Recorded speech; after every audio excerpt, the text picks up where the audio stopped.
Welcome to Dr. Creepen's dungeon.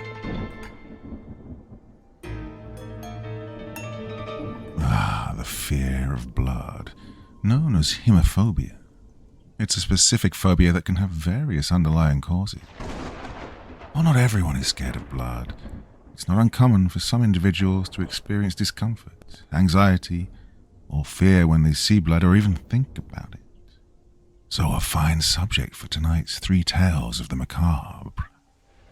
Now, as ever before we begin, a word of caution. Tonight's stories may contain strong language as well as descriptions of violence and horrific imagery. That sounds like your kind of thing. And let's begin.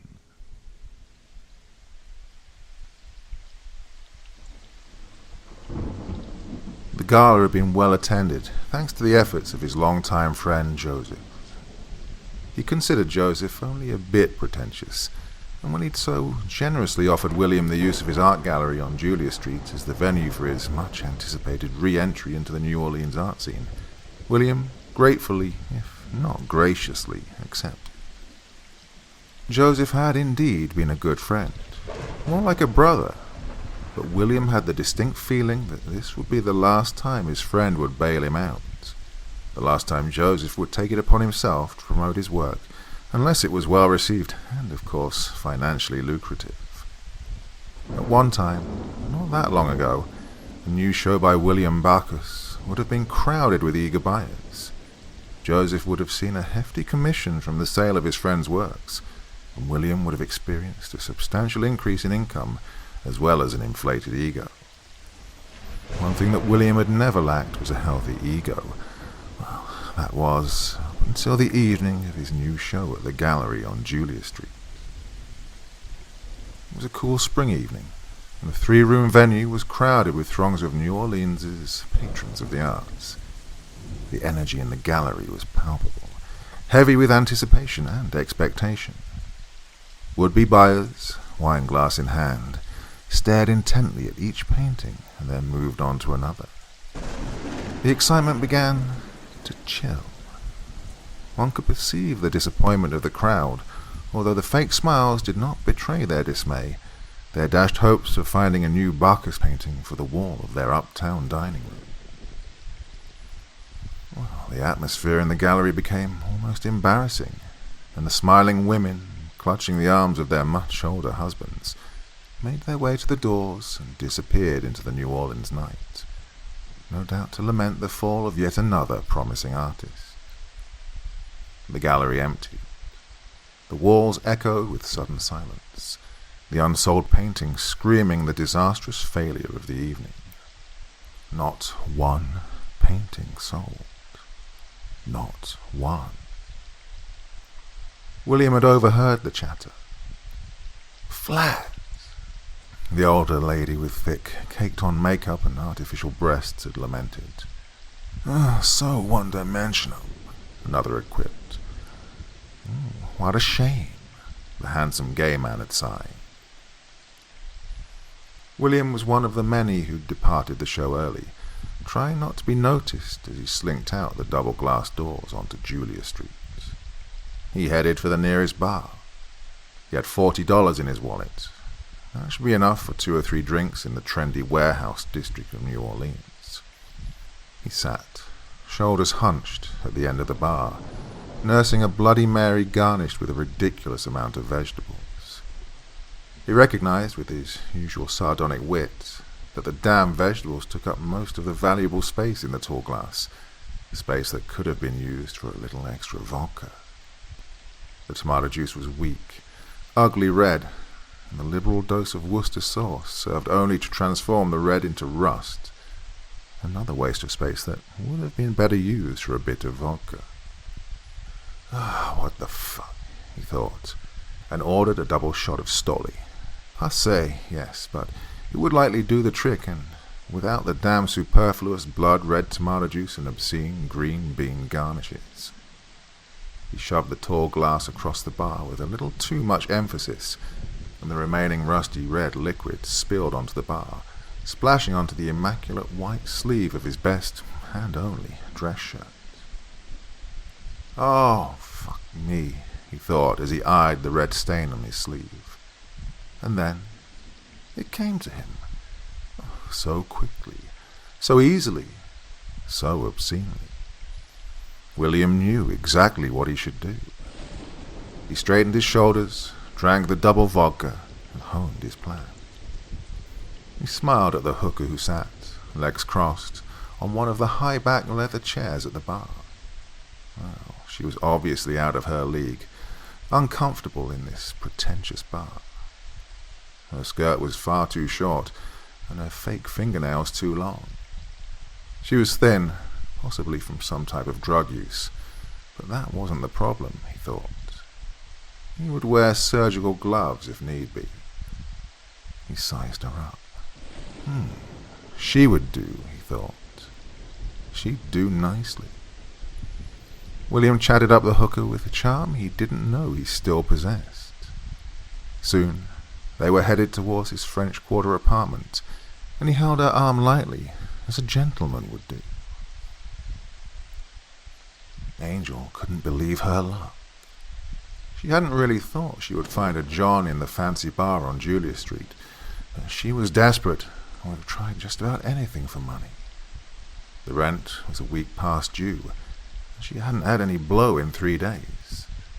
She would do anything, well, just about anything. Now, here she was, clicking her way down Chartres Street in her high-heeled shoes, this almost handsome stranger steering her lightly into the walkway between 2 big houses. She'd hit the jackpot, she thought, as the stranger with a soft touch guided her into the cobblestone courtyard, flanked on either side by old slave quarters. Well, maybe he wasn't big house rich, but he still had to have money, as did anyone who could afford to live in the French Quarter. She felt a tremendous sense of relief as they climbed the wrought iron stairs to the 2nd floor. Oh, she'd be able to pay her rent after all, and perhaps have enough cash left over for a little party. It would be a productive night, she thought, relieved and ready for whatever may come. At least, she thought she was ready. William opened the French doors to his apartment and art studio. He'd lived in the upstairs slave quarter for more than 10 years, and his rich patroness, who lived in the front house, hadn't the heart, or perhaps couldn't be bothered, to raise his rent. His living quarters would be considered lavish by most, and certainly expansive, consuming most of the upstairs building, flanking the left side of the huge, opulent courtyard. The buildings on the right were only used for storage. He had the privacy he needed for his plan. He gestured his hooker friend toward the sofa and found the last bottle of wine hiding in the cupboard. He poured the red liquid into 2 crystal wine glasses purchased from Adler's on Canal Street when the city was affluent, as he had been. His guest was impressed. Well, let's let her enjoy herself a bit while she can, he thought, and smiled. He refilled her glass, having barely touched his drink. Oh, she should know better, being in her line of work, William mused. She should know never to let her guard down, especially when working. She sighed and rested her head against the green velvet throw pillow. Her eyes closed. Angel awoke to find her hands bound to the headboard. Her blouse had been removed, but she was otherwise fully dressed. There was a dull burning sensation on her forearm, where William had sliced into her flesh, draining what he could collect of her blood. It was a start, he thought, but he would need more. Angel began to sob. "Let me go!" She tried to scream, but her throat was so parched she only managed to croak. Oh, the classic scene in every slasher film, William thought with a sick, sardonic smile. What did you do to me? Angel managed to ask. She knew she was in trouble. Was her John one of those ridiculous pseudo-vampires who roam the city, thinking themselves ageless if they sipped a few drops of blood mixed in with their expensive Chardonnay? Oh, she instinctively knew this was different from a one-night vampire bloodlet. This felt heavy and morose, and for the first time in her somewhat successful career as a hooker, Angel was frightened. She was terrified. "Shut up," the John demanded as he plastered a piece of duct tape over Angel's dry, cracked lips. It was dark in the large, lush room, which had served as William's guest room when he'd been popular enough to warrant overnight visitors. The room had sat empty for months now, and although somewhat musty, it would be his guest's new home, at least for as long as he could bleed her. William hadn't really thought past that. The first letting had been comparatively easy. It had gone well. He simply cut the hooker's arm deeply enough to elicit a nice flow of blood, and captured it as well as he could in another clean, crystal wine glass. He gleaned almost an inch of thick burgundy blood and carried it devoutly into his studio. He would paint tomorrow. He would create paintings that would come alive in depth and color, and, of course, in content. Well, he wasted half an inch of the burgundy blood trying to paint it directly onto his canvas. It was beautiful for the first 5 or 10 minutes, but then turned an ugly, rusty brown upon extended exposure to oxygen. He spent most of that day mixing the remainder of the blood in the wine glasses with acrylic colors he'd always used, and began to panic when his efforts depleted the red liquid in the glass. He didn't really want to spend his time today bleeding the girl in his guest room. William was more than a little irked that this morning had been spent in the trivial task of having to feed the girl, and then going to Walgreens to purchase adult diapers and protein drinks. He sighed as he mixed the last of the precious liquid with a lipstick red from one of his hundreds of acrylic tubes, adding only the tiniest smidgen of blue bird purple. As soon as the pigments began to mingle, William knew he had succeeded. The concoction was beautiful, and it glided onto the canvas like melted butter. He named his new color Blood Red. The first painting was a reclining nude, her arms stretched back over her head. Of course, he didn't paint the chains that held her arms at length. Neither did he paint the face of his captive. He painted her bare chest and turned head, her thin arms extended, her body twisted in what might be misinterpreted as ecstasy.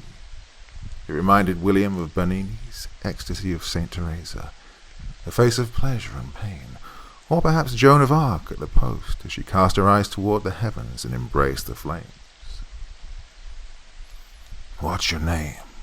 he asked the hooker chained to the bed. He'd lowered the chains so she would bleed better. He'd been using her arms as a matter of convenience. "Fuck you," Angel managed to whisper. "Time for dinner," he said, ignoring her remark. "Soup okay?" he asked as he sat a tray on the end table next to the bed. He unlocked the chain holding her right wrist and allowed her to eat and drink to her content. He tried to feed her high-protein meals, and at first she'd eaten what he proffered. But today she lay silent and still on the vinyl-covered bed. It had taken her a while, but she'd finally figured out his game. Oh, he was worse than a pervert. He was going to bleed her dry, and then what? Kill her? William had begun to wonder the same thing. Lately she'd become difficult to bleed from the arms and hands. He'd carefully avoided any veins, not wanting a complete bleed-out in one cut. Should he start on the legs now? And then, well, what? "Please, just let me go. I won't tell anyone about you. Please," she begged. Oh, God. How many times have we heard that in a bad movie? William said, and stifled a laugh. This is real life, man. God, I'm scared. I'm telling you the truth. I'll never say a word. Just let me go, Angel pleaded. I'll let you go when we're done, William promised. Now, eat your soup. Maybe tomorrow, if you're good. Angel ate the soup. Its energy coursed through her weakened body, and she thought maybe, just maybe, there was a way out of this nightmare. She knew that she was being bled, but she had no idea why. She wasn't sure how much longer she'd be of use to this madman. His painting was done. It was near perfect. He would do another, and another.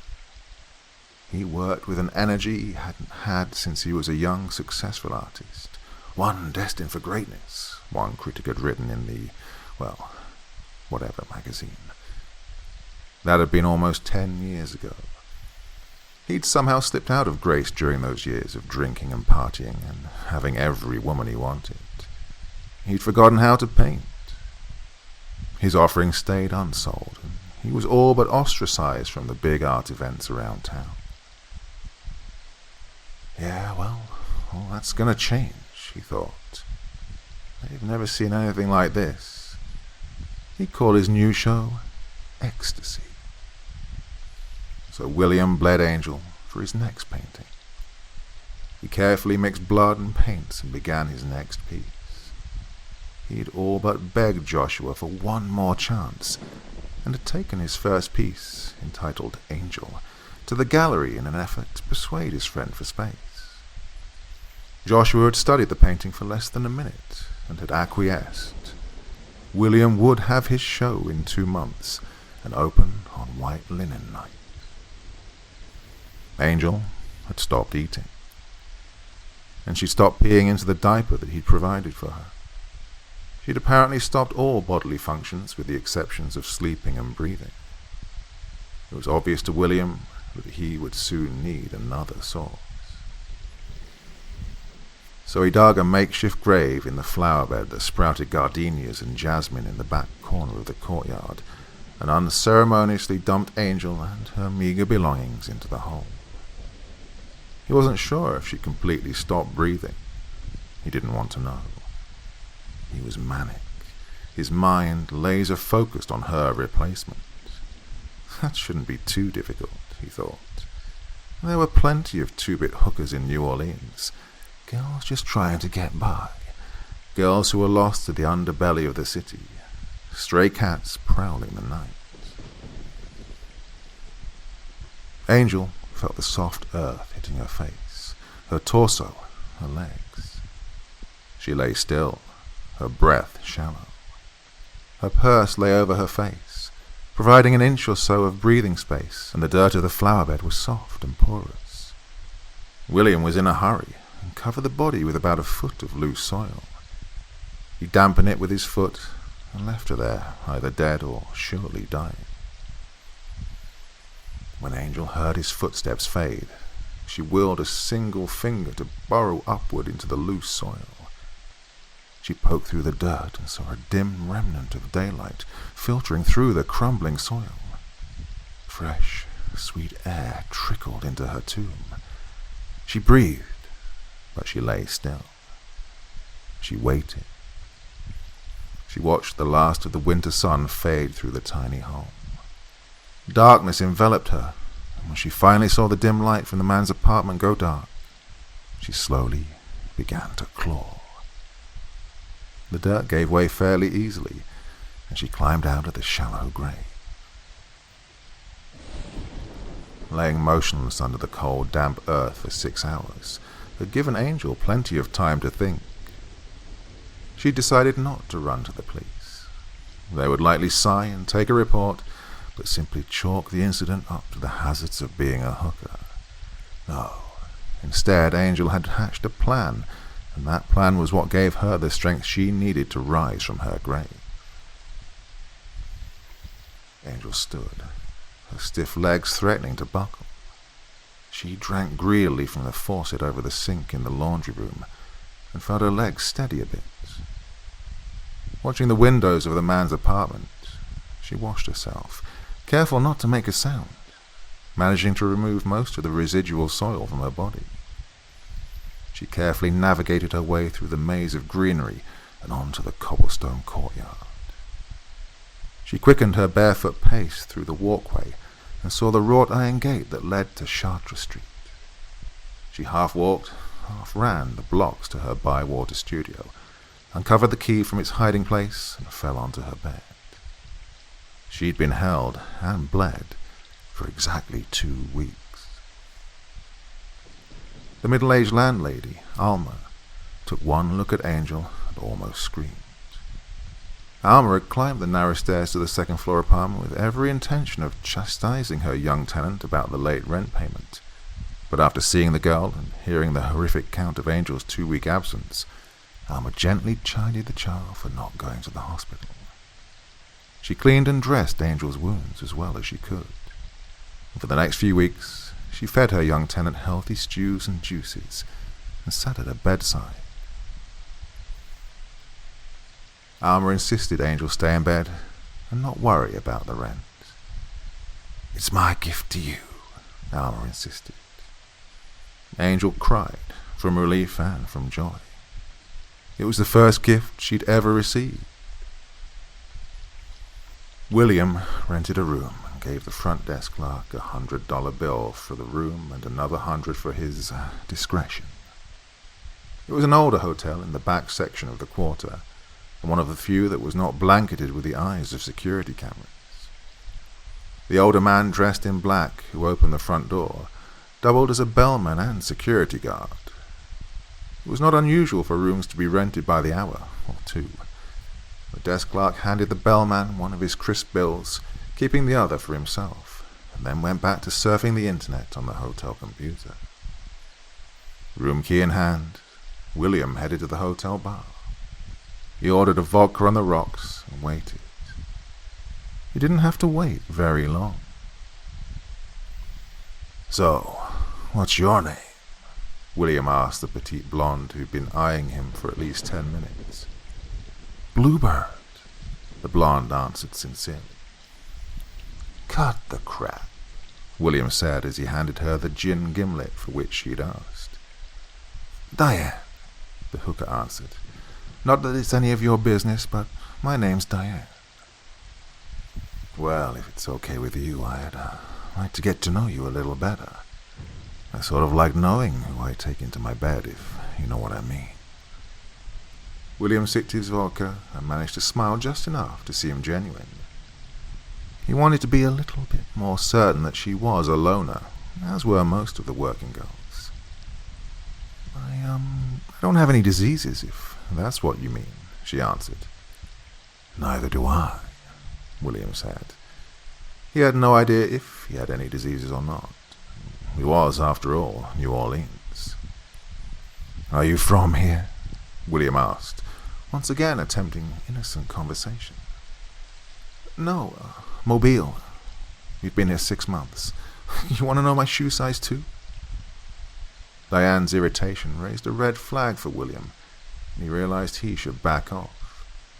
He began telling her about his job and how he needed another 3 accounts before he could return to Memphis.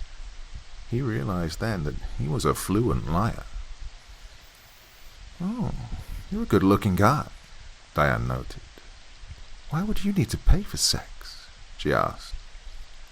"Now you're the one that's getting personal," William quipped. "Let's just say I'm into some things that the girls I know in Memphis can't appreciate. So, want to come with me or not?" he asked, pretending to be a tiny bit annoyed. "Sure," Diane said. "Let's go. It's $200 an hour. 100 more for kinky stuff." William was pretty certain she'd never gotten over 100 in her life, but said, "200 it is." He didn't want to scare her off. Well, Diane proved to be more savvy than Angel. She refused the wine William offered, but acquiesced to the handcuffs after counting the $300 and stuffing the crisp bills into her cheap bag. She'd seen pretty much everything in the 6 months she'd hooked in New Orleans, and being handcuffed to a bed was comparatively vanilla. And pulled out the large syringe she'd obtained from the medical supply place on Tulane. "Whoa, wait a minute, what's that?" Diane demanded. "Shut up and be still. I'm just going to draw some bloods. Now, we can do it the hard way and the easy way." Diane was not in a position to argue, and let her left arm be loosened from the cuff. The man obviously had no prior experience in drawing blood, and after 4 failed attempts, he finally hit a good vein. The large syringe filled quickly. He undid the remaining locks and, without saying a word, she put her shirt back on and left, clutching her bag to her chest. It was 2 a.m., on a weeknight, and the streets of the quarter were hollow and empty, save for the homeless man on the corner. She called for an Uber, but no one responded, so she walked hurriedly to her apartment on St. Claude, trying to forget this night and silently promising herself to get a real job. William had enough supply now to finish his final works for the gallery. His last piece, he thought, was his masterpiece. A blonde woman, body supine, one arm sheltering her forehead, the other extended towards something outside the canvas. At first glance, laying upon what looked to be a blood-red velvet-covered bed. Upon a more careful inspection of the painting, however, one began to question whether she lay enveloped in red velvet or in her own blood. It was the perfect visual illusion, and of this William was extraordinarily proud. It was his pièce de résistance. Joseph agreed. This show would no doubt be divine, absolutely breathtaking. Oh, Angel had stayed alive in her grave by thinking about the revenge she would exact upon her kidnapper. She would haunt him, she thought. She would drug the vodka he kept in the freezer. She would enter his bedroom at night, stand over him, and then disappear into the night. A shadow, a ghost. She would drive him insane, haunting him until he cut his wrists or blew his head off with a gun. She knew he had one. He'd threatened her with it often enough. He'd almost robbed her of her life. She was alive, and for that she was grateful. But she could never forget those horrific 2 weeks he kept her a prisoner, chained and cut at will, his personal blood bank. In the weeks that followed her escape from the madman's grasp, she'd changed her plans. She hadn't wanted a chance that the arsehole would check her last resting place. She thought he was too much of a coward, but she had to be certain. She'd been out one evening, one of the first that Alma had allowed her out alone, and she'd seen him. She stood stock still, staring across the park until he had seen her. Once she was certain, once they had locked eyes, she found her way down Frenchman Street and disappeared into one of the side streets. He tried to follow her, to prove to himself that it was a simple case of mistaken identity, but she had escaped him easily this time. He must have been mistaken, he told himself. He had to have been mistaken. Within a month or so, Angel was well enough to attend White Linen Night, a huge event in the always eventful city. It was a night of snow-white fashion and gallery crawls, especially on St. Claude and in the warehouse district. Julia Street was particularly awash in white. The gallery was packed. William charmed his guests, all of whom were gushing with compliments and accolades. His broad smile was as white as his collarless linen shirt. He was a striking figure, posing in front of one of his blood-red paintings, a vision in white shirt and trousers, absolutely stunning. He shook hands, smiled, quipped, and accepted the exorbitant praise of his patrons. Across the snow-white sea of bodies, William saw the girl who had evaded him that day on Frenchman Street. Again, she stood motionless, not fawning over his paintings as were so many, but staring across the room directly at him. He moved gracefully through his admirers and weaved his way across to the crowded room, adamant that he would not lose sight of this woman again. He had to know that she was simply a look-alike, not a ghost. No one noticed when the slight, dark-haired woman in white stood directly in front of William, smiling wanly. No one noticed when she drew the knife from her white glove and shoved it with all her might into William's guts. No one saw her twist it left and right, and then withdraw it and slip it back into the glove she held so demurely. She easily made her way through the white cloud of the crowd and out of the door. She was already in another gallery on the block by the time William collapsed onto the floor, holding his hands over the blood-red stain that crawled over his white shirt and trousers. An ambulance was called. William was rushed to the Grace of God Hospital on Canal Street, where surgeons and the ER staff worked for over 12 hours on the man who had lost so much blood. It was touch and go. The gallery sold every one of his paintings within 2 hours. Should William die, his paintings would double in price within the day. Should he survive, William would be a very rich man. And this was good news, for as he did indeed survive, thanks to the skilled surgeons who pieced his stomach back together. It was, in fact, excellent news, for William would need lots of money to pay for his medical care, the cost of which would quickly cancel out any proceeds from the sale of his paintings. William had become painfully thin. His clothing sagged in a most unbecoming manner.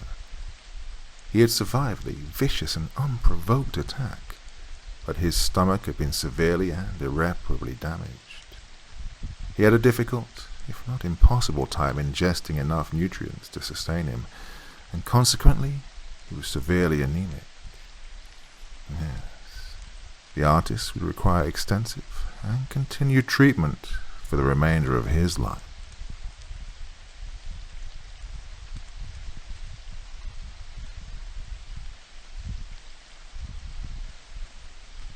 The Midnight Blood Drive. Let me tell you the true tale of a midnight blood drive. Well, I'm sure at least some of you have seen the mobile setup where you can donate blood. They're most commonly run by the American Red Cross, but there are many others whom are legitimate as well. However, in this case, things are very, very different. Let me start at the beginning. Well, for the sake of anonymity, names aren't relevant here, but all you need to know is I'm female and I live in Florida. It all started one evening when my husband and I set out on a trip to the local Walmart. I cringe any time I even think of going to that place. While I enjoy eating, and sadly, it's the best place our town offers to get groceries. So there we were at Walmart, around 11 p.m. because my husband had worked late. It was muggy and humid as ever, even though it was still early spring at the time. As we made our way inside, a petite woman with curly dark hair, along with a very tall, very built man who looked no stranger to weightlifting, approached us. They were both wearing teal-colored scrubs, which I immediately thought was kind of odd. Not because of the color, but just the fact that they were wearing scrubs in general. The woman was all smiles and spoke first. She kindly asked us if we'd like to donate blood, and then gestured us to a long bus which was located across the parking lot. I hadn't even noticed it when we parked. For a moment I was lost for words, but politely muttered, "No, thank you." My husband piped in and also said, "Well, maybe next time." Something that surprised me was as soon as I declined their offer, the woman's wide smile dropped dangerously into a frown. In fact, she and the man immediately turned away swiftly and went to other people who were also making their way into the entrance of the superstore. Feeling a bit weird and off-put, we went about going inside to start the daunting process of food shopping. For a short time, the occurrence ran through my mind. The area we live in is certainly no stranger to a diverse plethora of people from different backgrounds. Even so, the thick accents the pair had seemed to be not from around our town. That, mixed with the fact that there was a blood drive going on at night, and at a Walmart of all places, kind of blew my mind. It was definitely weird and not something I'd seen before. Honestly, I chalked it up to the fact that it was Florida, and strange stuff seems to happen here on the regular. About an hour had gone by once we collected what we needed and made it through the backed-up checkout lines. Sure enough, as we loaded the groceries into our car, the blood drive was still in service. I could tell because a couple of people exited the bus brandishing fresh bandages on their arms. On the ride home, my husband and I made jokes about how outlandish it was that a blood drive was going on at midnight.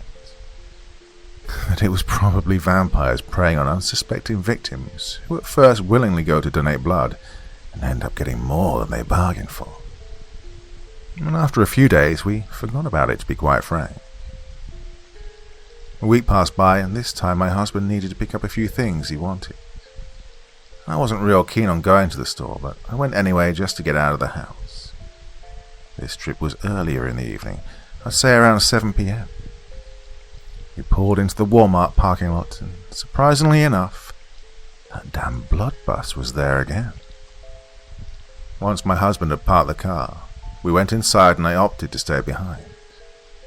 I leaned my chair back, laid down and started scrolling through Twitter on my phone. Every now and then I'd glance up and watch as different people came and went to the bus, since I had a direct line of sight to it this time. My husband had parked in the same row, so our car was adjacent to the lengthy, peculiar automobile. The outside of it was painted bright blue. On the side and in the center was one large, red blood drop along with the company's name, which I won't disclose. My mind started to go off into one of its tangents of curiosity. Maybe it was sheer boredom, or maybe the Florida heat had impaired my rational thoughts, but I really wanted to see inside that bus. My window was rolled down, so when I heard someone exit the bus and say, "Let's take a 30-minute break and meet back here then," I saw the pair who'd approached us last night, as well as another man. He was tall and appeared to be middle-aged from what I could tell. Unlike the other two who were in scrubs, he had on a crisp white coat resembling what some doctors like to wear. All three of them walked off in the direction of some surrounding restaurants. At this point, I'd been watching the bus intently for quite some time and knew that this was my chance. In a flash, I exited the car and darted the short distance to the shiny steel door of the bus. I was a bit apprehensive as my hand went to reach for the handle, but I'd come too far now to turn back. Though my adrenaline was slightly starting to pump, I reasoned with myself that if anyone was still inside, I'd pretend to be interested in donating. Having that as my cover story gave me newfound confidence, and with that, I proceeded forward. The door handle gave way easily, much to my advantage, and after taking a deep breath, I peered inside the bus with caution. Just as I thought, it looked to be empty and void of any human life. Knowing the coast was clear, I climbed the 2 steps until I was completely inside. My eyes went into overdrive as they analyzed the inner surroundings. The place appeared to be what your average blood donation setup would look like. The walls were a bright white, which cast a clean and sterile visual appearance. Several posters also littered the walls depicting the importance of blood donation. Some stainless steel counters along with matching cabinets lined one side of the bus, while the other side contained 2 leather-upholstered chairs. Typical things you'd see in any and most clinical operations. Nearly satisfied that everything seemed copacetic and that nothing more sinister was going on behind the scenes, I made my way towards the door to leave. Suddenly I heard voices outside, which sounded like they were headed my way. My heart felt like it was going to leap into my throat as panic took over. I darted my eyes wildly around the room, looking for an alternate means of exit or a place to hide. Slight relief gripped me as I spotted a long set of cabinets on the far end of the bus. My feet made quick work across the expanse of the bus floor as I whipped open the cabinet to find it was filled with scrubs and lab coats hung neatly by clothes hangers. The sound of the bus door handle being pulled radiated in my ears and with seconds to spare, I wedged myself in behind the clothing and closed the cabinet door. The bus started to shake slightly as the voices echoed from outside of the cabinet. Even though it was risky, I quietly cracked open the door to my hiding place so that I could see what was happening. The middle-aged man from before was ushering a woman, who I guess was in her mid-30s, over to one of the leather chairs. They were accompanied by the woman with curly hair, who'd originally asked if I'd like to donate. She made swift work in making the woman comfortable by setting her purse to the side and asking if she'd like a drink of water. The man, whom we'll call Doctor, for the sake of the story, grabbed a ball of cotton and began to apply a clear solution from a bottle. He gently took the woman's arm and, in a pleasant voice, said, "Just sanitizing the area a bit first.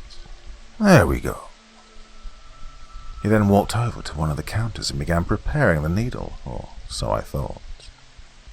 During this time, I noticed the curly-haired assistant had moved over to the door of the bus and just took a position there, as if she was on guard. Well, this sent red flags up in my mind, but I figured maybe she's just squeamish when it comes to blood draws, despite it being her occupation. It was around this time I noticed the state of the woman in the chair. She'd leaned her head back as her body looked limp and fully relaxed. A bit too relaxed, in all honesty. The most unsettling part was her eyes. They were extremely open wide and transfixed in front of her like she was lost in a daze. Catatonic, even.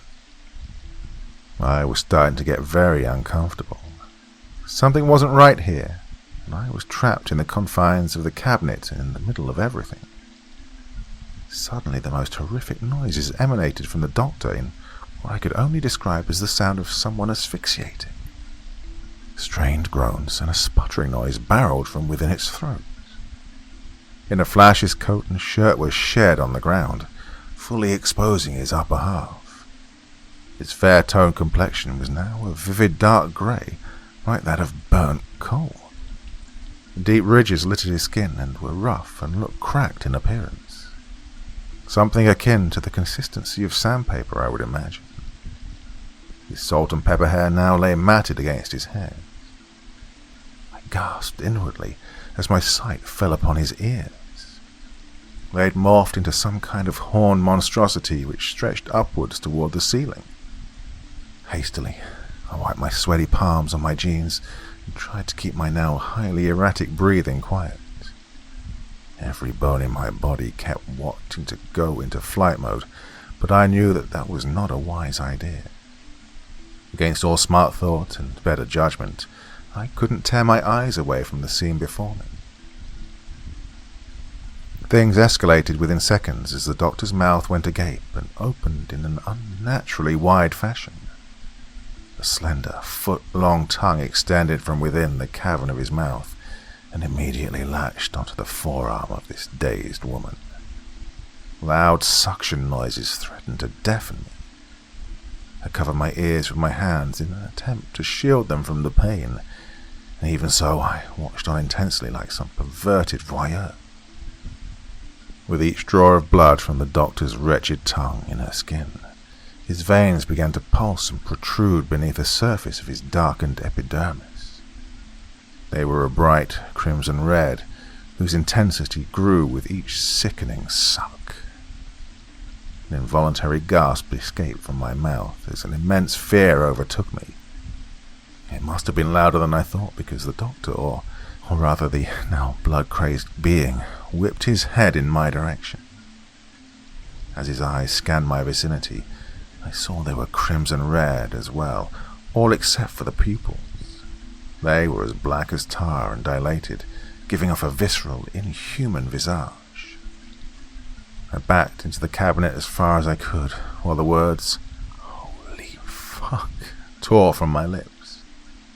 The mad doctor then let out a high-pitched screech that will never be forgotten as he stormed towards me with the assistant closely behind him. My fingers pinched circles into my skin frantically in hopes that I was dreaming. However, the violent thud of my heart against my ribcage assured me that I was indeed awake. I was trapped and soon to be the next victim in whatever literal suckfest these people were into. Footsteps thundered my way as the bus rocked as a result of the movement. With one last dire glance, I saw the doctor's hand outstretched and sharp black nails grasp the cabinet door. I screamed as it was flung open fiercely, exposing me completely. The loud slamming of a car door woke me and ripped me back to consciousness. I shot up into a sitting position in the passenger seat, covered in sweat as my lungs worked desperately to capacitate the rapid breaths as a result. My mind was in a disoriented condition, but made quick work trying to lift the thick fog of confusion. I had been dreaming. I was certain of that much, and the realization gave me slightly enough comfort to ease the state of panic that had overcome me. Being back in the realm of reality was nice, but the dream, rather the nightmare, as one might call it, left me feeling unsettled. So many thoughts and questions surged through my mind like a speeding locomotive. I was taken from these thoughts by the sound of my husband's concerned, yet subtle voice asking, "Well, are you all right?" Up until that point, I hadn't realized I must have given him quite a fright. The look of alarm on his face was a dead giveaway that my assumptions were correct. I'd been sitting there in utter silence, staring off into the void, covered in a thick sheen of sweat and breathing heavily. No wonder he was worried. I did my best to ease his concern by chuckling awkwardly, as I then assured him, "I'm fine, dear. Just had a really strange dream is all. You know me." He looked me over as one of his eyebrows quirked slightly higher than the other. This was the look he'd always give while he observed things with intense thought. "Okay then. You ready to go? It's hot as fuck," he stated more than asked as he started the engine. With a sarcastic laugh, I joked, "Yeah, well, it's Florida." This was a long-time joke between us, ever since we'd come to live here a few years ago. I kept pretty silent on the ride home, just watching the scenery whip by the window as my mind trailed down a rabbit hole of thought once more. I've always been the type to have a very vivid imagination and always like analyzing things, pondering over different outcomes to situations, or them having possible theoretical conspiracies has become a strange hobby for me. What eludes me the most, and is at the center of my curiosity, is what the hell is really going on? The entire thing just seems really bizarre to me. Once we made it back home, I took some time to do a little online research. I looked up the name that was presented on the side of the blood bus in question. To my surprise, not very much was offered about it on the multiple search engines I tried. Luckily enough, there was a link to their main headquarters. Turns out that it's located a full 4 hours south of our town. The building itself is a storefront property in the business district. All the front windows as well as the doors are entirely covered by decals with the company logo. Any chances of seeing what's concealed inside are impossible. Overall, the place looks peculiar, especially with the set of 6 security cameras perched on top of the building outside. Scenarios have flashed through my head that, what if it's some kind of cult who goes to great lengths to have a plentiful amount of blood for their rituals? Or what if it's people with a vampire roleplay fetish that have taken it to the extreme? Hell, it could just be a true, legitimate blood donation operation that helps people. It does make one question about how easy it would be to fake something like that. With great effort put forth and a hidden agenda, almost anyone could put together such a ruse to con unsuspecting people. We may never learn the truth behind the midnight blood drive, but that's just the thing. The not knowing is what still haunts me, even to this day.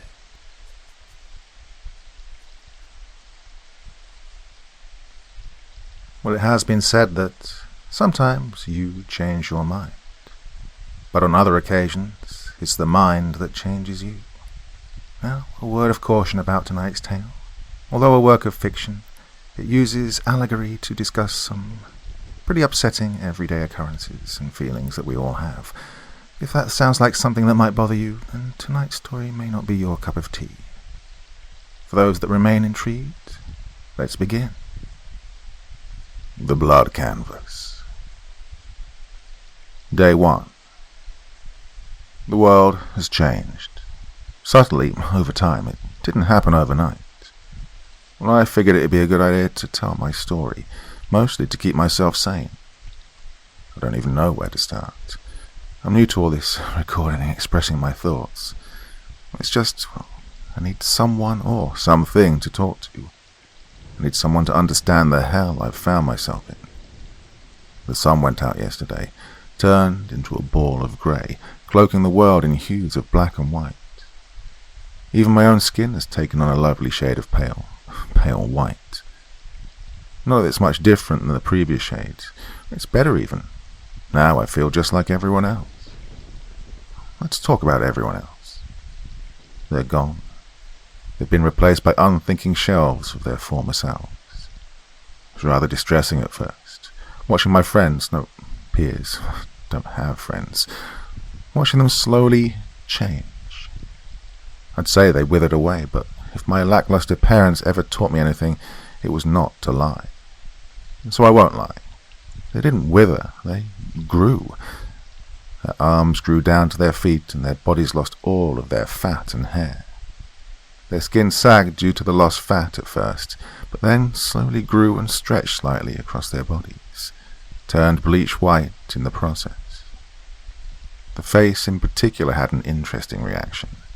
The skin grew over their mouths, ears, and noses, leaving 2 unblinking eyes and a skinny hunk of flesh masquerading as a body. Well, they're naked too. I'm not sure why. They lack any sexual organs, as if they've reverted to an asexual state. They just refuse to wear clothes. Well, maybe it's a form of evolution. Maybe they no longer require clothing. Maybe it's supposed to mean something. Or maybe they just want to fuck with me. I've always wondered how they sustain themselves due to their lack of a mouth, or how they communicate with each other. I don't think they can do either. I've never witnessed it. Nope, they just go about their former daily routines, unthinking and unblinking. They don't usually show any malicious or hostile intent. They're just content to go on with their lives. They do get upset when I break my routine, though, so I go about it whenever I'm in their presence. I've taken to calling them drones. I believe it fits the figure quite nicely. When I first noticed the change, I was understandably panicked. I'd walked downstairs, expecting to see my mother and sister eating breakfast, but instead found 2 drones in their place. I screamed and ran, only to see 2 more crawl from separate doorways and just stare at me. It dawned on me that this must have been my former family, and I rushed to a mirror. To my horror, I was still the same person, and now I'm an outcast, the only normal human awash in a sea of brainless husks. So it's not that different than the previous world. Of course, that's not all that's changed. The ground has turned to flesh, literally. That's the best way to describe it. The ground is now pale flesh, matching the colour of my skin. I first noticed when I stepped outside and surprisingly found myself sinking into the ground, as if I was wading through mush. Upon closer examination, I found it to be rather warm and firm, yet it still easily tore. I cut it, the ground, not my skin. Can't imagine doing that. Well, in an attempt to dig down and to see what lies beneath the skin. It bled, and the blood was actually red. That's the only other colour I've seen besides white and black. I figured it had some significance, so I found a shovel and dug into the ground even more. It was like striking a geyser. Crimson blood spurted from the wound, covering the surrounding area. I couldn't go very deep. The skin's just the surface. There's a network of something down there, but I can't penetrate the surface. Nor do I have reason to. There's no possibility of escape. I've taken to calling this world the Blood Canvas, as blood is the only thing that has colour anymore in this world of black and grey. My digging did draw the attention of a good amount of drones. Who they were formerly and what they were doing near my home, I have no idea. They surrounded me, and I had the choice to either fight them off or run. I ran. I'm a coward, always have been. I ran from my problems before, and I continue to run from them now. Old habits die hard. Oh God, I'm trapped here. As I mentioned earlier, I'm stuck in a routine from my former life. I wake up, go to school. Yes, I still go to school. It's somewhat humorous. A bunch of drones and I sit in a classroom, sitting silently, staring straight ahead. Still not any different from the old world. Come home, go to bed at a reasonable hour. The whole thing's a farce. I gain absolutely nothing from the experience, and the drones seem not to care the least when I'm following it. But heaven forbid I break my routine for just a minute. That's when things get interesting.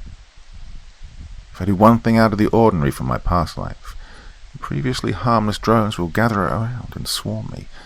They'll stare at me, eyes open wide, their entire bodies twitching and vibrating. Can't tell if they're trying to communicate in some bizarre way or genuinely upset at my breakage from the cycle. One time I tried walking towards one to coax a reaction from it, but the whole crowd shifted around me, so I was always the center of attention. God, I hated that. Honestly, though, I have no idea if their intentions are hostile or not. I've never let them get past the twitching stage. I break down and return to my routine, and the drones gradually dissipate, satisfied with my actions. I'm stuck in a nonconformist's hell. Christ, I sound like every edgy teen out there. Well, that's what I thought this place was at first. A form of purgatory designed to punish me by forcing me through the old world's daily cycle. But purgatory would have a reason for being, right? There is no purpose of the blank canvas, no reason for being here. Day 2. Today was a bit worse than yesterday. I was strolling around the blood canvas, going about my normal school routine, when I came across another foreign entity. This one was not like the drones. It was capable of thought and had definite hostile intent. I call it the Hanger, for reasons that will become obvious in a moment. It had the basic appearance of a drone. Long arms, a skinny, almost anorexic body, and pale white skin. Its left arm was missing. In its place was a messy red stub attached to a long, crimson rope-like appendage, which ended in a noose. The Hanger had a long, protruding neck, cracked in the middle to the left, so that its head rested on its own shoulder. The chain was wrapped around the bottom of the neck and coiled down its right arm. Well, it actually had a face. Its mouth was stuck in a perpetual grin, and above it laid a pair of bloated eyes. The nose dripped red, bringing some colour to the bland face.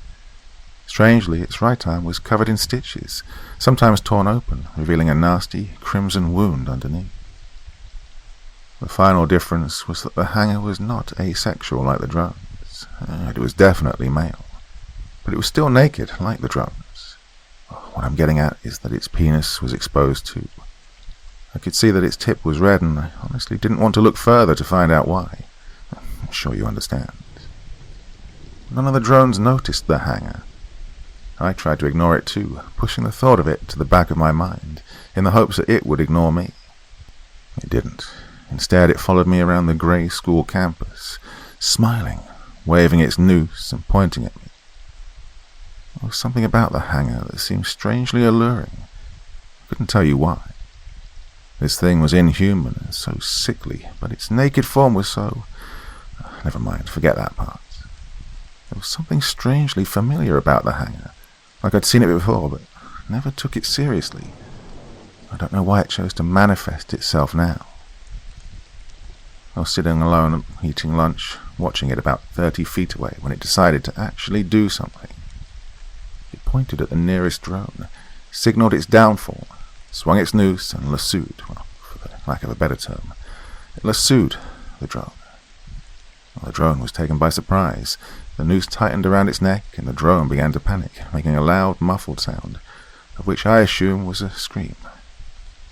The Hanger dragged the drone by its neck to a tree with surprising strength.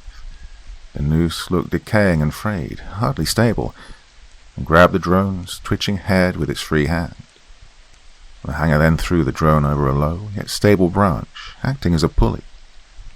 The drone began to rise, making a louder sound and clawing at the noose around its neck.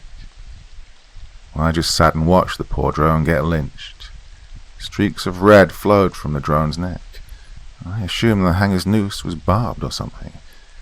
It was horrifying, yet strangely beautiful, watching the red flow into the white blankness of the world.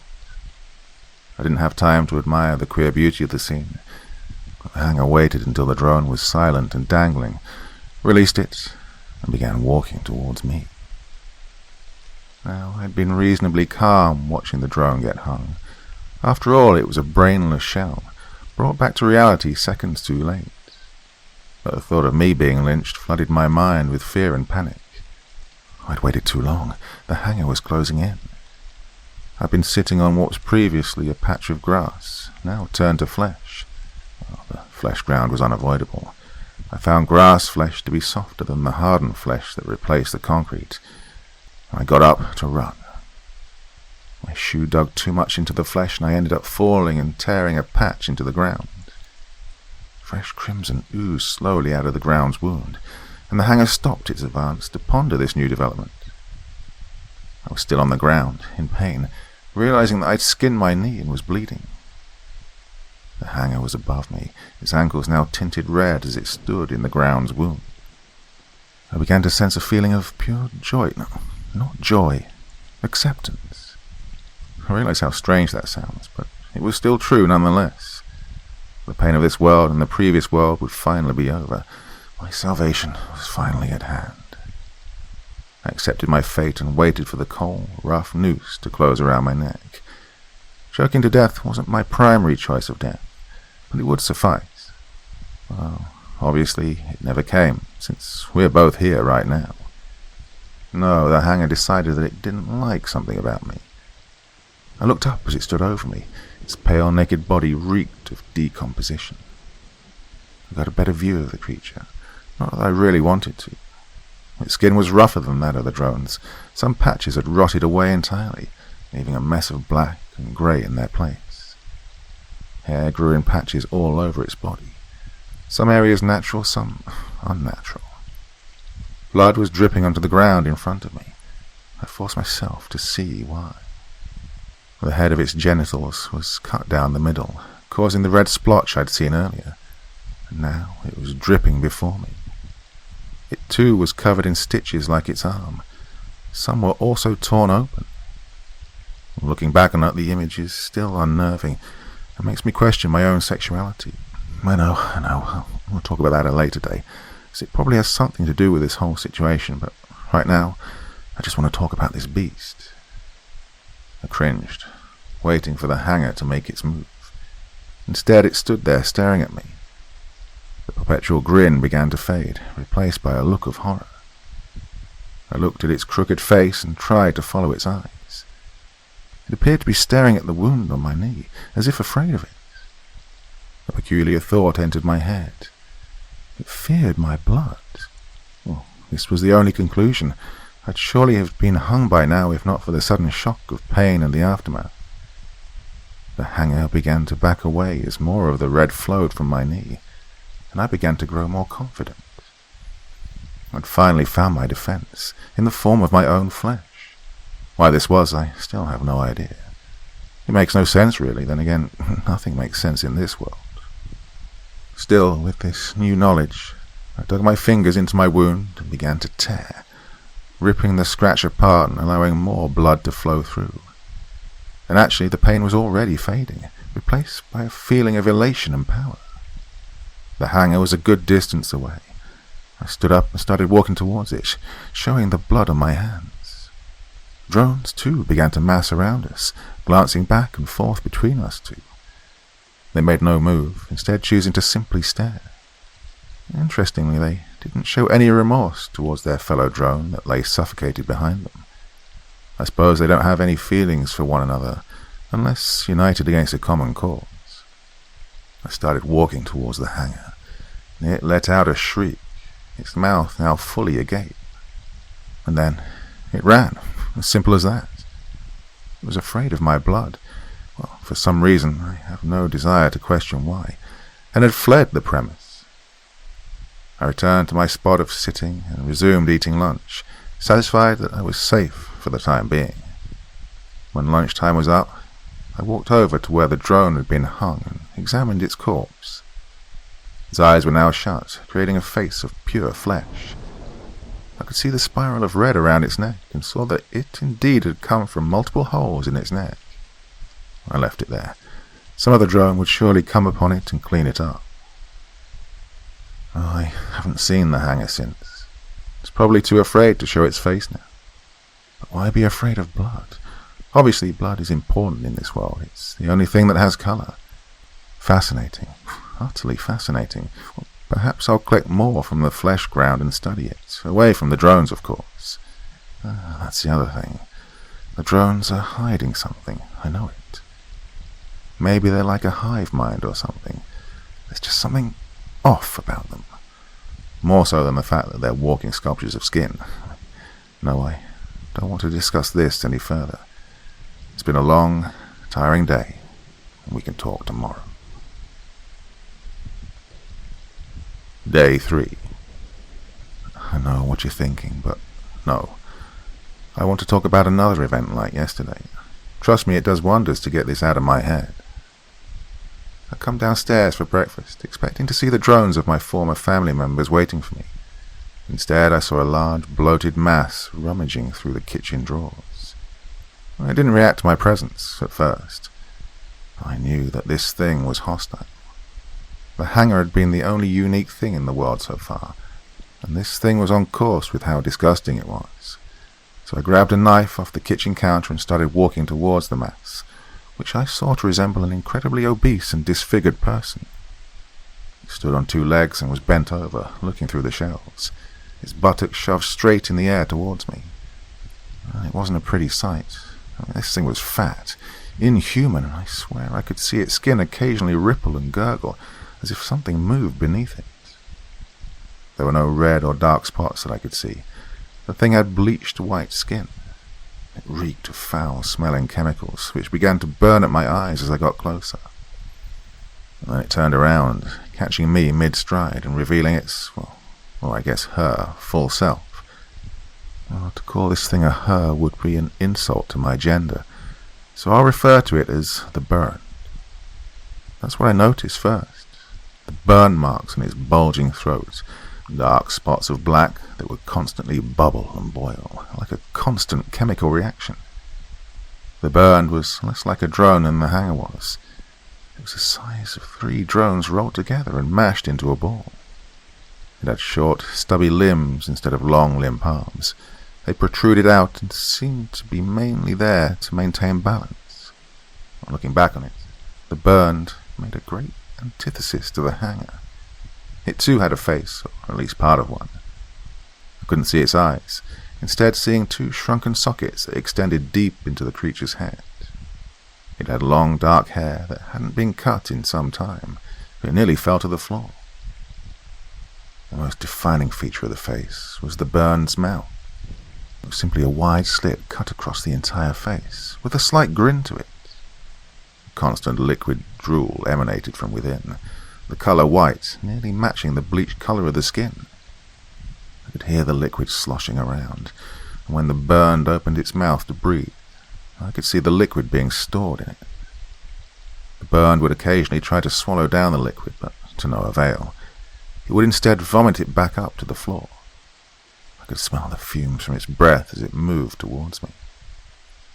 As I mentioned, the burned's neck had severe burn marks, and the skin had begun to peel away, revealing a hint of red underneath. The neck mimicked the rest of the creature, short, fat, and constantly shifting. The liquid it had been attempting to swallow leaked out of a series of small pores around its neck, further speeding up the chemical burning process. The burned was naked, just like every other creature in this world. I'm the only person with enough decency to not expose myself. Its breasts were large, swollen, and the skin was beginning to fall off in places where the chemical liquids had flown downwards. Its body was mutated, rippling every few seconds and bubbling violently when exposed to direct contact with the liquid. Well, thankfully, the burn's fat covered most of her lower body. Hair grew in seemingly random patches, as it did with the hanger, primarily on the arms and in the nether regions. I saw no patches of red around its body, save for a small puddle that formed beneath it. When it saw me with my knife, it opened its mouth in some attempt to communicate. A low, guttural moan, letting the liquid splash on the ground before me. It advanced to me slowly. Each step must have been a tremendous amount of effort. Riding off the confidence from my confrontation just the previous day with the hanger, I took my knife, plunged it into the burned's bulbous body, and wrenched it back out. Well, the burned didn't seem to notice at all. My knife, on the other hand, was covered in the body's inner liquids and began to dissolve. Again, I stabbed the burned's body, not wanting to get close enough to slash at the throat, and this time lost my knife in the mass of flesh before me. The burned was agitated and started towards me at a faster rate.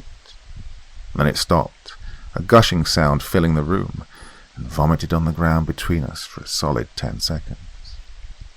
The pool of liquid began to fill the room, and I could feel it start to burn away at my feet. I screamed in pain and tried to run to safety, only to slip wildly in the liquid and fall face first into the hard ground. The burn seemed unaffected by the liquid's properties and continued its advance towards me, more liquid boiling up in its mouth. I desperately tried to recover, but between the burning fluids and my own panic, I had trouble getting to my feet and constantly fell back down. The burned wasted no time and was on me in seconds, grabbing my hair with its stubby hands and pulling my face towards it. Its skin felt warm and gelatinous, rippling against mine as it placed its hands near my mouth, trying to wrench it open. I held it close firmly as the mass of flesh began to pull and pull. I thought back to my confrontation with the hanger and remembered what had driven it away. My blood. I reached a hand down to my knee and again tore at the scab, allowing blood to once again flow freely. It seeped down into the pool below us and mixed with the liquid. The burn let out a yell of surprise and released me into the pool, which was no longer burning at my skin. I looked around the room, desperately attempting to find some object to aid me. I needed more blood than my leg wound would provide. I found another kitchen knife, this one more serrated than the other. It would have to work. I drew the blade across my left arm, parallel to it, not perpendicular. The familiar color of red began to drain from it and onto the floor, mixing quickly with the pool on the floor and changing it from white to deep red. Sensations of pain were quickly replaced with a feeling of total control and happiness. The burned nearly slipped on its own chemicals and blood as it began its hurried retreat, stumbling towards the back door and slipping in my blood. I made another slash across my arm, doubling the feelings of pleasure while further driving the burned away, out of my house, out of my mind. By the time the burned finally rolled its naked body out of the door, all that was left of its presence was the pool of blood and chemicals it had waded through. I haven't seen it since. It's gone, just like the hanger is, buried deep down in the corner of the world and my mind. I've since covered my self-inflicted wounds and hidden them away. I'm not ashamed of them or anything, it's just, I don't know. Maybe I am ashamed of them. But they saved me, and they felt good. Well, the drones didn't like them. I could see them glaring at my arm, and that's why I finally covered them. The mess in the kitchen was cleaned up when I got home. The drones like their cleanliness. Still, I'm trying to figure out just what the hell is up with these abominations that attack me. Well, in all honesty, the burned may or may not have been trying to kill me. I'm fairly certain it wanted to vomit its chemicals directly into my mouth, either dissolving my organs from the inside or turning me into a creature like her. I mean, it. Trust me, if you'd seen that thing, you'd agree that it needed to die. The creatures must have something to do with the blood canvas. This world is sentient. It realizes that I've refused to follow suit like the rest of the people and sends creatures to remove me, to ensure that conformity is followed by all. Is my blood toxic to these creatures? Maybe the blood canvas wanted to give me a fighting chance, but such a glaring weakness is surely unintended. I'm not dead. That's all I can ask for anymore in this cruel, cruel world. Yes, I'm done for the day. Day 4. Nothing attacked me today, but I still thought it'd be beneficial to get these thoughts out of my head. Let's talk about the old world. I don't even know what to think about it. I keep contradicting myself when I do. I mean, yeah, it was full of colour and happiness, but at the same time, well, no, it wasn't. I hated the old world. I still do, just less than the blood canvas. I never quite felt the tinge of happiness that everyone else has. I've resented all of them for possessing it. God, fucking damn. I'm not special, I'm not different. I mean, we all felt like that at one time or another, right? So why am I chosen to be trapped in this world? Was it by chance or by choice? And whose choice was it? I don't understand. I don't know how to save myself, and it's not like there's anyone to turn to. Everyone's gone, except for you, I mean. Obviously someone's heard my cries of frustration. How are we able to communicate? Are you trapped in here too? I don't know. I don't know shit. I did cut myself again earlier. No reason, I just simply wanted to see a colour again. I took the blade to my hip and dug it deep into my flesh. It was a darker red than I'd seen in a while, which was a refreshing change of pace. It gave me a good rush. You see, I cut my hip so that the wound would constantly rub against my pants as I walked round, never fully healing and leaving me languid all day. It's a crusty mess of a scab right now. Well, the drones can't see it either. That's a nice bonus. I've started carrying a razor in case I ever need to defend myself again. It's kind of cool being the last human alive, at least as far as I know. Gives me something to fight for. But holy shit, is it lonely. I never realized how important it is to actually see other human beings every day, whether I wish to speak with them or not. And there was the odd person that I could talk to every now and again. Well, the blood canvas is just so empty. Of course, if I saw another human being, I'd probably do something despicable. I mean, as long as there are no drones around, this world is technically consequence-free. I wouldn't mind cutting up another person just for the hell of it. Well, I'd slice up a drone, but that just wouldn't be as satisfying. They wouldn't realize what was going on until it was too late. I want to see the fear and panic in another's eyes as I cut their lifeline short. I want to feel their blood on my hands. I want to feel my blade cut to the bone. I want to feel my fingers in their eye sockets gouging them out, twisting and eliciting anguish and agony.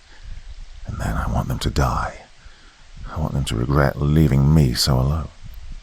Retribution for myself in the old world. I have control here in the blood canvas.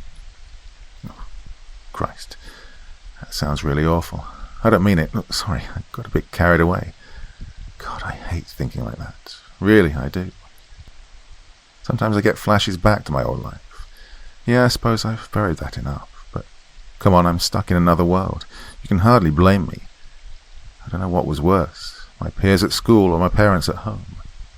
Sure, it's one thing to have everyone stare at you and call you a whore or slut behind your back, or to your face if they're feeling particularly brave. But it's another to come home and hear your parents discussing their misguided child and trying to fix you. Oh, I'm not a social person. My lack of friends or allies was something I grew accustomed to, and it even helps me cope with the loneliness now. Oh, shit. Don't know why I'm talking about this. It's inconsequential to my current situation. No one wants to listen to it. Day 9. It's been a few days. Nothing interesting happened until yesterday when I met another human, or at least another person like me. A young girl around my age, seemingly appearing out of the mist. At first I was obviously suspicious. After all, the only other apparitions that had appeared had tried to kill me. I met her on campus. I'd never seen her before. There she was, wandering around, looking just as confused as I was when I entered the canvas. She was shaded in black and white, like everything else, but I could make out a few of her features. First, she had nice, long, smooth, dark hair. What colour it was previously, I couldn't tell. I could see that she wore traces of makeup and eyeshadow, although both were beginning to fall into states of disrepair. She had dark eyes and a few freckles scattered about her face. She was pale like me, and, if we're being honest here, she had a great slim figure. Well, seriously, I could go on, but I won't. I want to keep this short. She was surprised at my presence and asked where the hell we were. Instantly, I fell in love with her voice, although just listening to someone other than myself talk was what I really needed. I told her we were trapped in another world and asked how she'd arrived here. She offered the same explanation I've offered you, detailing how the world began to subtly shift into the total overhaul that is the blood canvas. I asked her name. It was Carmen. Carmen seemed rather distant, which is understandable. I was lost too upon entering this world. She talks slowly, as if she's constantly computing what she's saying and what she'll have to say. Quiet, soft voice. Oh, I love it. I made an attempt to befriend her, and she shyly accepted, not having much of a choice. After all, we're still alone in some strange level of purgatory. That's why I want to keep this short. She's coming over to hang out soon. I don't even know what to talk about. I haven't had a conversation in weeks. She doesn't seem interested in talking about the blood canvas. Well, I haven't told her my official name for it yet. Instead, choosing to focus on the old world, which is fine. I let her talk, and in turn I listen. Something no one else can do in this world. She told me she hasn't seen any strange creatures like the Hanger or the Burn. She did say she was afraid of the drones, though, mostly because of their eerie appearance. I don't blame her. The drones are getting a bit testier. They stare at me more now, more and more, especially when I'm with Carmen. She's the polar opposite of me. Positive, hopeful, kind, gentle, wispy, sociable, smart, funny, memorable, likable, good-looking, really good-looking, and not covered in self-inflicted wounds. It's amazing that she's here in the first place. I feel so at ease in her aura. Well, of course, that's a bad thing, and I need to constantly be alert. Still, good God, I've never felt this feeling before, and it feels so great. Better than the artificial bliss I created for myself earlier. Well, I haven't cut myself anymore since meeting her. Haven't needed to. Day 12. I'm going to ask her out. I realize how pointless and how strange it is, really. I'm not sure I'm really her type, if you catch my drift. Well, how pointless a gesture that is in a world like this, where we're the only two people remaining. But I still want to have the experience. And I feel it's the right choice. Giddy with excitement. Things are looking better. Literally, Carmen appears to glow. I can actually see tinges of colour emanating from her.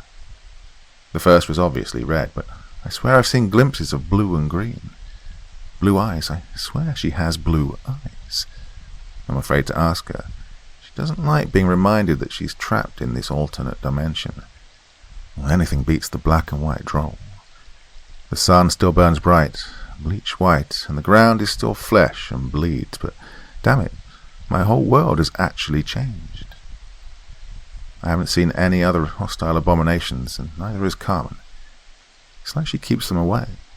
Well, I'm not complaining. We've spent more and more time together, which makes sense, seeing as there's nothing else to do in this world. She tries to ignore it, tells herself it's just like the old world. It's not, but we don't acknowledge it. The drones are still acting strangely, at least when we're together anyways. All they do is stare at me. Actually, no, that's a lie. They only stare at me when I'm with Carmen. Alone, I'm invisible to them. I've since broken most of my routines to be closer to her. The drones haven't seemed to care as much as they should. Something's off with them. I just can't figure out what. Carmen's noticed it too. We've discussed the drones at length, trying to determine their purpose in this world. Well, the best we could come up with is that they must be integral somehow, vital to keeping it turning. Unthinking and unfeeling, put here with a single purpose.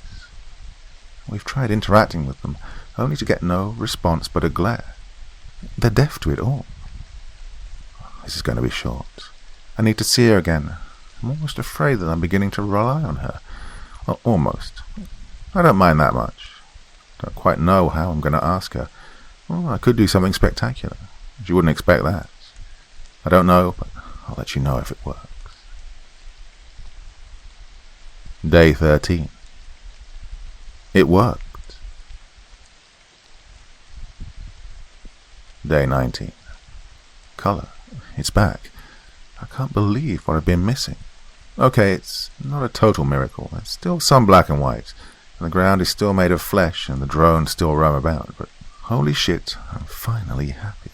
Well, maybe I'm not happy, maybe I'm just not depressed anymore. Things are definitely looking up. Something I never thought possible.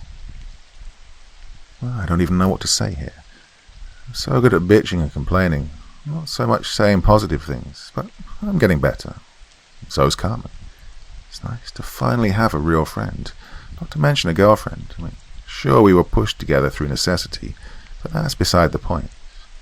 God, she makes me feel so special, so noticed. She pays attention to me, and as much as I hate to admit it, I crave attention. She's happy right now, and by extension, so am I. Damn, I can't get over how nice it is to see colours other than black and white. But there is something strange going on. It's like the world's pushing back. It can't stand to see me happy. It craves my blood. I know it does. I've felt the urge many, many times. But I haven't cut myself since meeting Carmen, and that's a huge step forward. Still carry a razor though, just in case. God knows what's out there. And we talked about the possibility of leaving, going off to start a new life, see if there are any others out there. But we're still stuck here, like we've unfinished business to take care of. So we both agreed to stick around a bit longer and see what happens. Well, she's coming up later. I think we're going to take a nice walk down to the park. There's a bridge overlooking a nearby river. Carmen says you can see the blue in it. Honestly, I just want to be with her. I'm happy wherever we go. Not that there's many places left. She refuses to be near the drones any longer than need be, and the ground isn't exactly perfect for having a picnic. Oh, shit. This may be the last one. I've got nothing else really to say. The blood canvas is fading away, and I have a new view on life. Things are okay. Day 25. Fuck. I don't even know where to fucking start. Everything's fucked. I should have known something was wrong, that things would never go back to normal. It's the goddamn world. It doesn't want me to be content, and it won't let me be. Shit. Where do I start? This happened yesterday. I was just too upset to actually talk about it. We were out walking, Carmen and I, when I first noticed that the colour of this world had begun to fade again. That should have been the first sign that something was wrong, but I had my guard down. I wasn't ready. I was too happy, lacking the necessary depression that we all need to function. Well, we were out walking by one of our favourite spots, the bridge and river I mentioned a few days back, when Carmen decided we should stop and take in the surroundings. I agreed. It was a nice place to be. We were about 50 feet above a river, which roared and raged about, creating a fantastic ambience. Few drones ever permeated around this spot, making it all the more likeable. It was a nice, calm, serene scene. God, do I still remember it. There wasn't any colour. It was incredibly unusual. In fact, I was completely used to it. Still, it was marginally unsettling. We were enjoying ourselves, leaning over the railing and talking. We were discussing the old world. I talked about how much I hated and almost preferred this world, while Carmen talked about how lonely she currently was and how she desired to find a way back. Then she started getting more descriptive, more literal. I'll reiterate the conversation to the best of my memory here. "How do you think we get back?" she asked. "Why would you want to go back? We have all the freedom in this world, and we have each other." "Oh, no, don't get me wrong. It's not you. I love being with you. It's just, I guess I miss my family and my friends. I miss the color and the warmth of the old world. The blood canvas is just so dark and disturbing. You're the only thing worth a damn here." "I never told you I called this place the blood canvas." "Oh, well, I mean, that's what I've been calling it, I guess. I mean, Blood used to be the only living thing that brought color here. Well, until you showed up. Until you showed up. I wish we could just capture this moment forever. Yeah, it's just... What's bothering you, Carmen? It's something. You're not the ball of happiness you usually are. I just... don't know if I can go on living in this world. Don't talk like that. That's what the world wants. It wants us to end our lives. We're better than that. Together... I'm sorry. I just can't. It'd be so simple. I mean, we could jump together. What? I'm not ending my life, and neither... She stood up on the railing and offered her hand to me. Without thinking, I stood up there next to her. We're done with this world, she said. Let's face the next one together. I mean, I don't know what... Shh. Her voice was soothing. Close your eyes. Don't think about it. Jump with me. I closed my eyes, thinking that maybe this was the most logical thing to do. I was ready for the next world, and I had Carmen. Surely we'd go to the same place. I thought back to my time in the old world, my family, my former friends, my former life. And I thought about the blood canvas, how quickly I'd grown accustomed to it. I didn't hate it like Carmen did, but I was ready to follow her, to obey her wishes. But doubt still lingered in my mind. No, I couldn't do it. I couldn't jump. There was still more I could do. I wanted to understand the canvas, not give in to it. If I could understand it, maybe I'd find the exit out of here. I had to back down. I wouldn't let Carmen jump either. Sure, I'd tried before, and sure, this world had sent 2 of its agents to end me, but I was better than them. Despite my better judgment, I still wanted to live my life. I wouldn't do it. I opened my eyes and looked at Carmen. But Carmen wasn't standing there. In her place stood some unholy, unnatural abomination. It wore her skin, but it was not Carmen. It couldn't have been. His clothes were stained with red, dry, cracked bloodstains, lingering on as if it had been there for days. His left arm was broken in 2, cracked in the middle and hanging limply at its sides. I'd been holding it and released it immediately in shock. And then it turned to look at me. It had Carmen's face all right, except the top half was missing, as if someone had popped it open like a grape. There was an uneven, slanted line of flesh and blood that showed the divides. Compressed, that was the word. Her face was removed and compressed in. Her previously slender and soft neck was scrunched up in jagged lines and drenched in red. The thing's smile ran from cheek to cheek, overflowing wickedly with joy at my discomfort. Blood leaked from the open wound that was her face. There was no way that this was the Carmen that I'd spent tireless days with, that I cared about, that I loved. A trick, a wolf in sheep's clothing. That's what it was. It couldn't be real. Yes, the sun had gone out. Sure, the people had changed into brainless drones. Yeah, I cut myself to drive the other creatures away. But Carmen could not be this thing. I stood there dumbfounded. It reached towards me with its working hand. Jump with me, it spoke through clenched teeth, never breaking its insidious grin. And it still had Carmen's majestic and gleeful voice.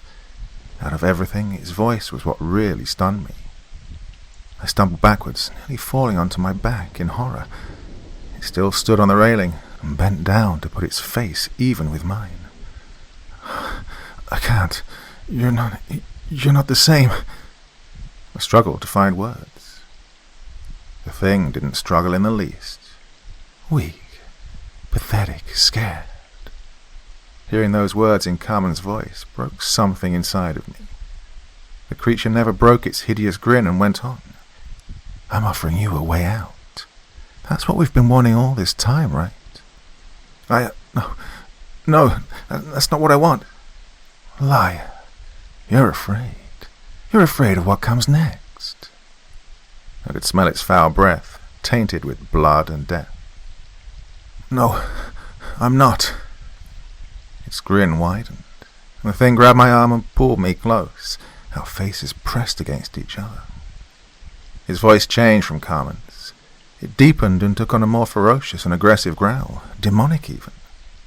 "Then jump. Prove it. Kill yourself. Do it, coward. Pathetic loser. Whore. Slut. No one loves you. No one gives a shit about you, and no one ever will. You're lost in this world, trying to get your way out. Give up. Jump." "Oh, I'm better than this world. Fuck. This is your fault. Carmen and I had a life together until you came along and screwed it up. You sick fuck." His voice reverted back to Carmen's. "What are you talking about? I'm right here with you. You still found me attractive, right? You still love me, right?" It rubbed its working hand up and down its body. "No, you're not real." "Oh." Its voice deepened again. "A clever one. Tell me what makes me less real than everything else in this sick, sick world." I had no words to answer that. Instead, I dug out the razor I'd been keeping just in case something like this happened, put it to my arm and dragged it across.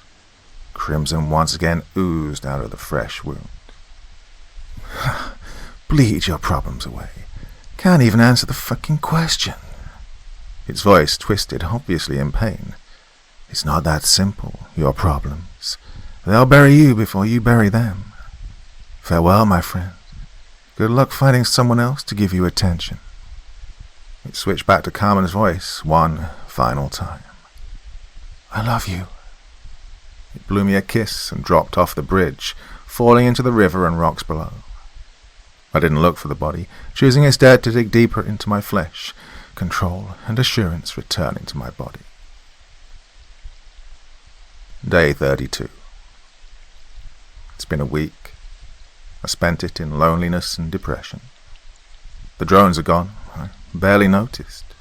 It's just me now. I can't believe I missed their presence. Nothing matters anymore. If Carmen had asked me to jump with her now, I would have done it. I looked at myself in the mirror yesterday, wondering what had become of me in the month I've been trapped here. I looked about what I expected.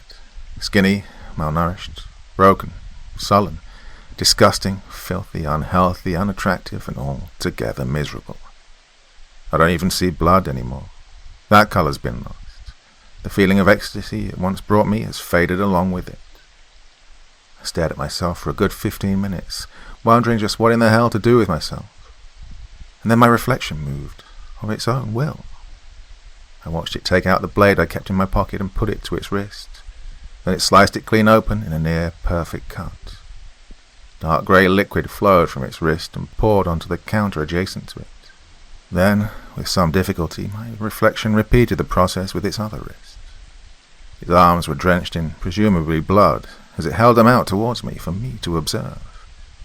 It grinned at me and then fell to the floor lifelessly. I shook my head and my normal reflection appeared again. A glimpse of the future, if I followed my current path. Sloth, a path of laziness. My reflection was right. It's time to end this. I'm concluding my story, hoping someone else can make sense of it. I'm finally fed up completely with this world and ready to move on. I'm tired of running from my problems. I'm getting rid of them for good now. Finally taking control, real control, putting my life into my own hands. And I choose to leave the blood canvas.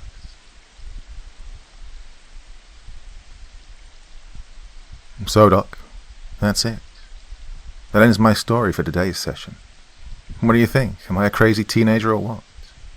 Well, it got a little dramatic at the end there, but overall I quite enjoyed it. It's been an interesting month, hasn't it? I certainly wouldn't use the word crazy. We all have our ways of coping with stress and difficulties in our lives. May I see your arms, please? Sure. My arm is my canvas, my blade, my brush. Together they make art. Aren't they beautiful? Indeed. Now I want you to realize that you can't punish yourself like this. We've talked about this numerous times. You know you can't keep hurting yourself like this. There are those that genuinely care about you. You've had a very troubling month. You're confused about your sexuality. You're alone. But you realize that you're winning the fight, correct? Every day you're still alive. You're winning that internal struggle of yours. And you're making progress. Don't forget that. Thank you. You're most welcome. Now let's talk some more about these creatures that cause you to punish yourself. What do you think that girl in the mirror represents? I told you. It's me if I keep doing this. So you realize that you can't keep doing this to yourself? Yes, that's what I said at the end. I want to leave this world.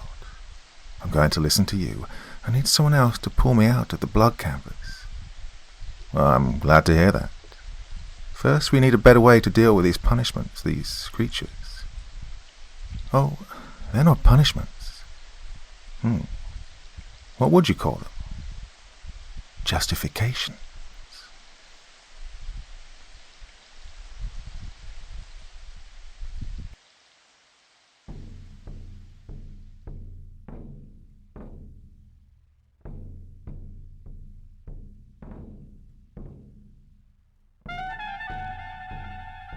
And so once again, we reach the end of tonight's podcast. My thanks as always to the authors of those wonderful stories, and to you for taking the time to listen.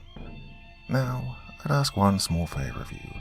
Wherever you get your podcast from, please write a few nice words and leave a 5-star review, as it really helps the podcast. That's it for this week, but I'll be back again same time, same place, and I do so hope you'll join me once more. Until next time, sweet dreams and bye-bye.